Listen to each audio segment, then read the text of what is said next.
আমাদের বাড়ির পূর্ব পাশে একটি নদী রয়েছে। নদীটির নাম খরিয়া নদী। অতীতকালে নদীটির দুই পারের জমিগুলোতে এই খরিয়া নদীর পানি ব্যবহার করে ফসল আবাদ করা হতো এবং ওই সময়ে উরি বা দোলনা সেচনি, হিচা বা সেচা, দোন ইত্যাদি সেচ দেওয়ার যন্ত্র হিসেবে ব্যবহার করা হতো। আচ্ছা। বর্তমানে হিচা। সেচ দেওয়ার আধুনিক যন্ত্রপাতি, মেশিন ও মোটর আবিষ্কৃত হওয়ার পর অতীতের এসব যন্ত্রপাতি দিন দিন হারিয়ে যাচ্ছে।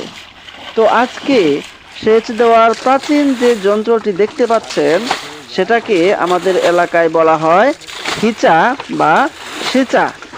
আপনাদের এলাকায় সেচ দেওয়ার এই যন্ত্রটিকে কি বলা হয় সেটা কমেন্ট বক্সে জানাতে পারেন।